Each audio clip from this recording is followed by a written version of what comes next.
I'm live. Thank you, guys. All right. Yep, we're going live. All right. Yes, we are going live today on this lovely April day. It's absolutely gorgeous out there. Yes, Wacky Wednesday. We're ready for another wonderful show. And I've got a few things to just get started with, but we're going to give everybody a minute or two to, just in case they're out there getting ready to tune in. And it looks like I've got a hello and hi Carol, and they're very much alive. That's a good thing. Yes. All right. Yes, so this week's Wacky Wednesday, of course, is going to be, I'm sharing it. Hi, Adrian. Yo, Adrian. Hi, Barb. How are you doing? It's good to see you guys. Nice of you to tune in. So Wacky Wednesday today is going to be another story from the casebook of Sandy Lock Holmes.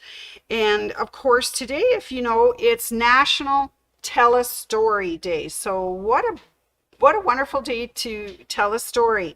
And today we're telling a story. Hi, Tina. We're telling a story today about quilting.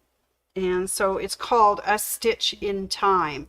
So we're going to go back and have a look at where this quilting phenomena kind of started and have a look at some things. Anyways, hi, Billy. All right, so Wacky Wednesday, here we are, and I've got to say thank you to all our Wacky Wednesday watchers and all of the YouTube followers and all of the people who come into the store and comment about all of our shows that we do here at My Sewing Room. And I'd like to do a special shout out to Carol D, Sandy A, Tina B, Ann S, Carol G, Loanne F, Neil B, Nicola P, Teresa S, Patty T, Billy P, Tina B, Maureen W, and Kathy O. Also want to say thank you to other people who have made comments on our show and give us hearts, thumbs ups, and loves, which is lovely. To Rita D, Ian, and all the gang at Modern Tools, JC, which is Mama J, Glenda and Mike, Jean and Maui Jim, Nancy C, Betty and Mark, Cam and Betty, Mary Zed, and Debbie and Glenn.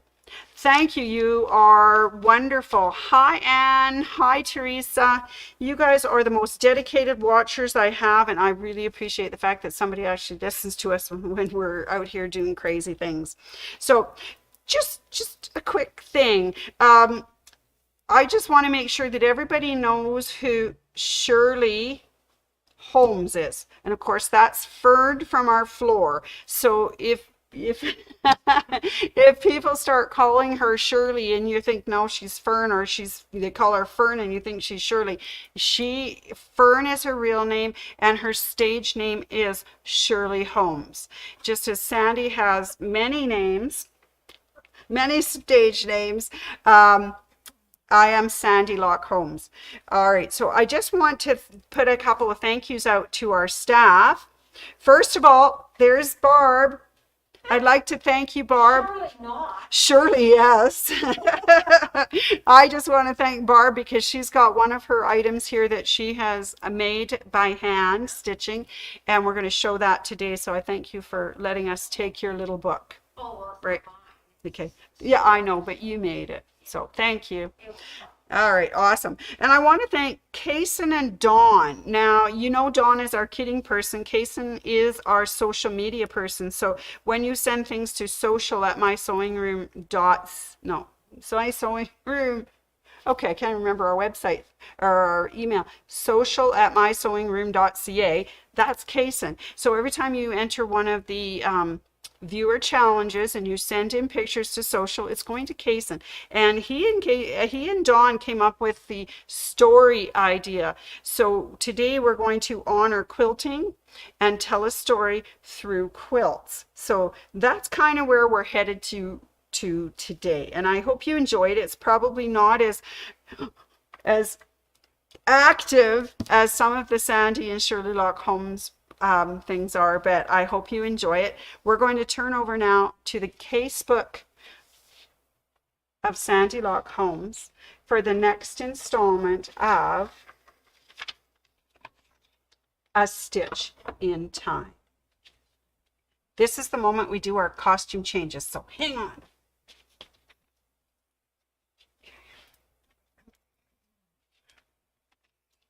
Are you ready, Shirley?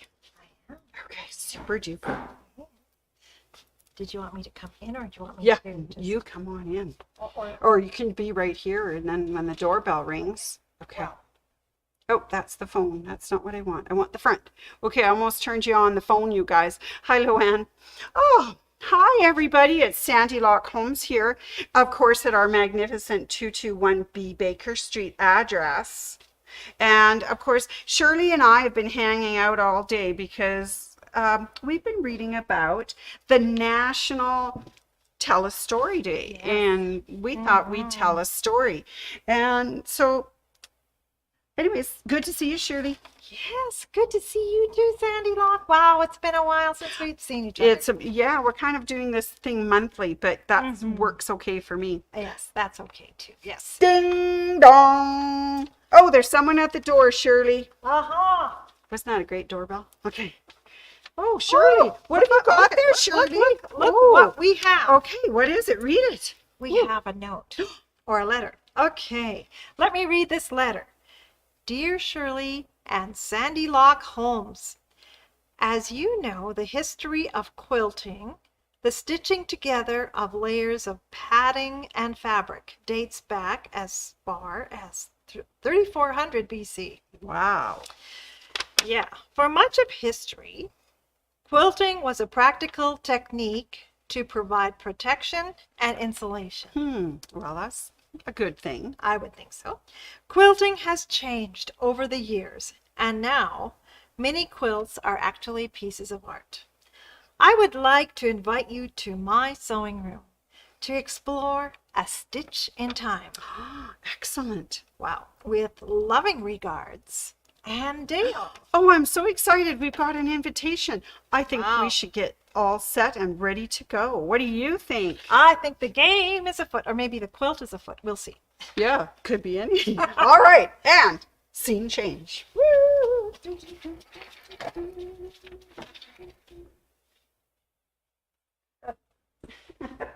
Also a costume change. Shirley, I think I might be overdressed for today. It's an awful, my goodness. beautiful day in Calgary. Oh Yes. my goodness. And here we are, back with you. Yeah, so good to see you. And oh, look, Shirley, we've arrived at the right place. Oh, my sewing room. And look at the wonderful things they've set out for us to explore in A Stitch in Time. We're going to learn a few things about quilts today. That sounds like a good plan. All right.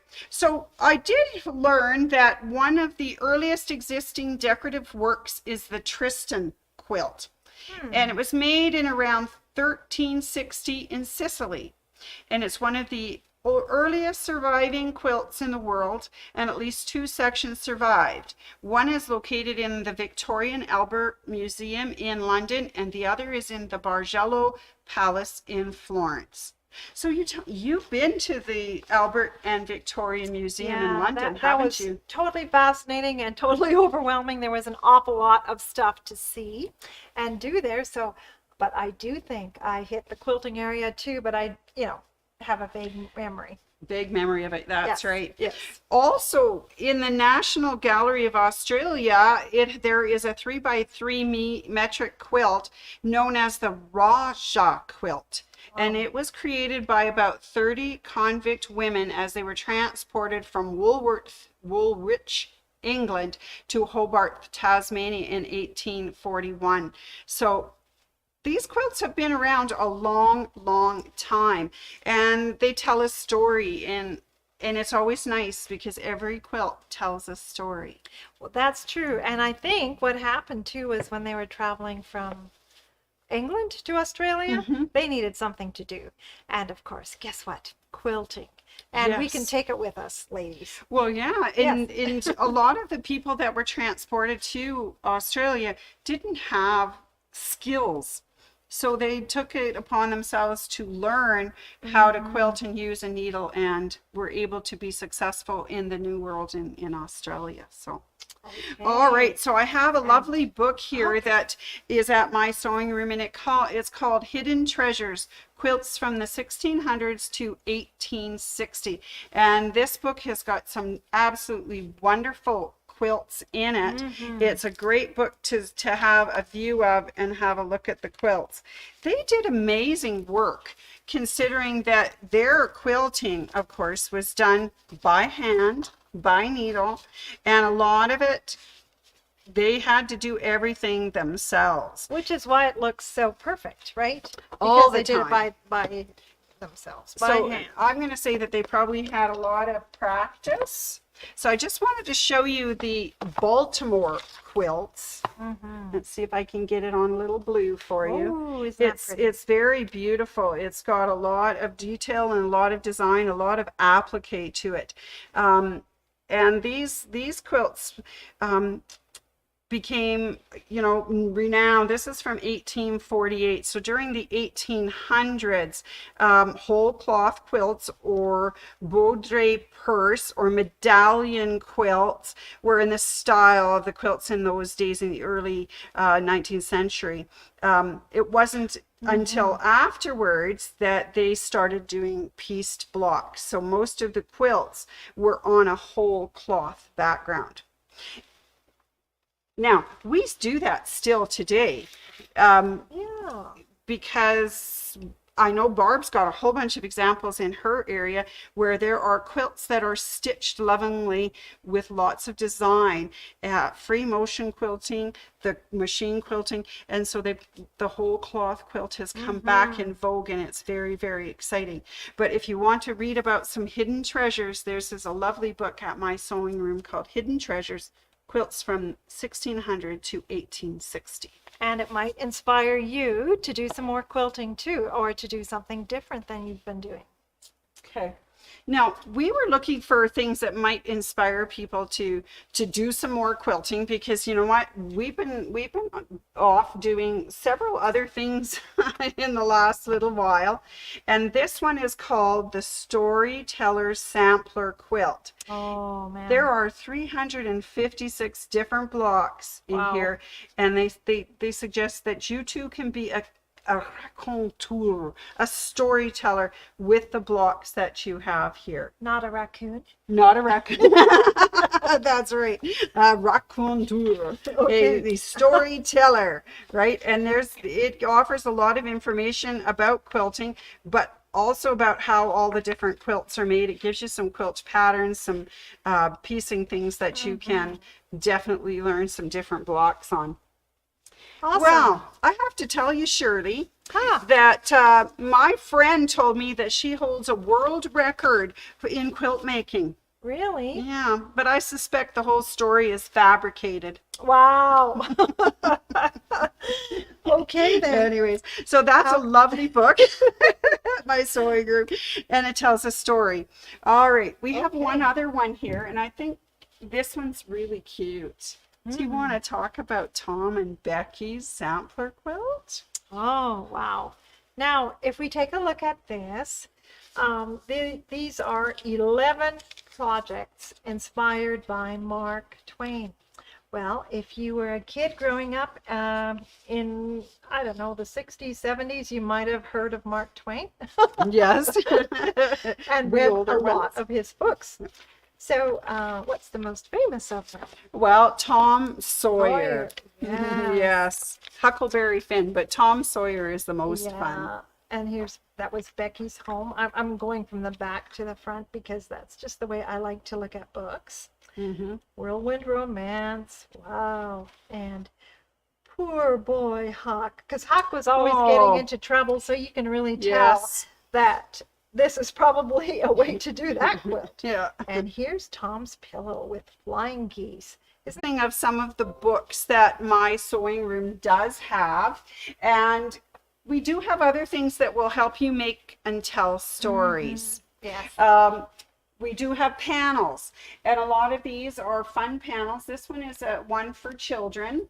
It is an alphabet panel, so of course to help them learn their letters and their animal names, and it's just really cute.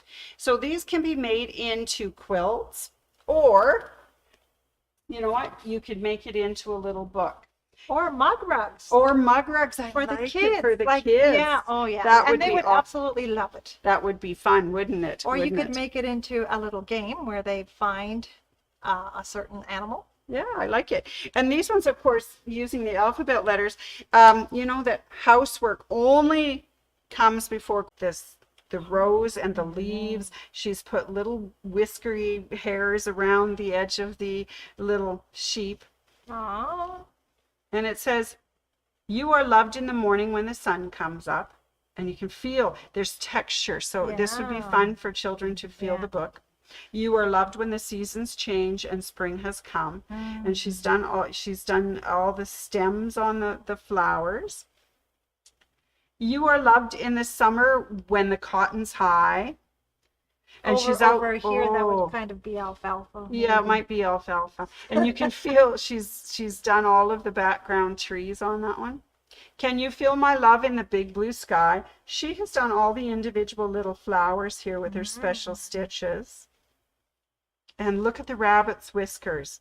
Those are, and a little pink nose on the rabbit. Yeah. "Come, little one, and put your hand in mine. Let's walk in the meadow while the day is fine. Until evening shadows come and the sun goes down, you are safe in my arms till tomorrow comes round." And just absolutely beautiful, great sentiment. She's done such a lovely job on the stitching and things. So this was one that Barb made for our store. But a lot of you guys have been taking Barb's class, and she's been doing some hand stitching. So they made a special little kit for us. So that's this really one neat. has the panel in it. It also provides you with a needle and the threads, and you can do what Barb did just using this little kit. It includes everything, the panel and the DMC floss, skeins. The only thing you need is your batting to make this book. And it's reasonable. It's $28.99. Wow. And then you can autograph this book and make it special for whoever it belongs to. So it becomes a very nice keepsake and everything. And you could say made by grandma or Yes. auntie, whatever. Auntie or Yeah. mom or whatever. Anyways, Uncle. that is a gorgeous, absolutely gorgeous little panel. Wonderful. Okay, so those are some of the treasures you're going to find at my sewing room. So I asked Miss Shirley if she would share with us some of her more treasured quilts. And so each of us brought in a couple of samples. So we're going to show you our quilts. Absolutely. I want to just mention how gorgeous her hat is. Turn all the way around so they Okay. can see the bow in the back. Yes. So tell me, where did you get your hat? So this was one of my grandmother's hats. When grandma no longer wanted her hats, and she said, "Who's going to take them?" And she asked everybody else, and nobody else wanted them. And so I said, sure. Anyways, and this is how the hoarding starts. At least I have costumes and stuff at home. That's right. That's right. Yeah, you know, people always ask us where we get our costumes. Well, I hate to tell you this, but it's really just from our closet, and we've worn them before. So Shopping in the basement. that's right. It's shopping in the basement. I love it. All right, can I help you get your quilt out here? Oh, that would be Okay. lovely. Let's All right. do the first one. So here's your first one. So both of these quilts that I'm going to show you are at least 50 years old. This one was made by Grandma Wanda, Anyways, and believe it or not, this is all polyester Fordrell quilts. But you know, my mom asked Grandma to make some quilts for our family. We had 7 in our family, so we always needed something. And people at that time were starting to throw these pieces away because they didn't know what to do with them. So Grandma started quilting with them, and the colors look just as beautiful as they did about 50 years ago. And I know a lot of you don't like polyester, but I love this quilt. It stays at the foot of my bed, keeps my feet warm at night. It's beautiful. And the colors are very vivid and wonderful. Yes. Do you know that you can tell you're a quilter if there's more fabric in your house than food? Oh no. Yeah. Oh, no. All right. Now, tell me about this one, Shirley. Okay, so this is the, I think, and this is the hat from my other grandmother that I'm wearing today. I have hats from both grandmas. So this one is from Granny Pauline. Now this quilt, like you can tell, it's a crazy quilt. Not with all the extra stitching and stuff, but my granny didn't have a lot of money. And so she would use whatever came to her. And so this quilt is made with everything. It's got wool, corduroy, polyester, cottons, and I saw a wool piece in here too. yes, absolutely. Yeah. And actually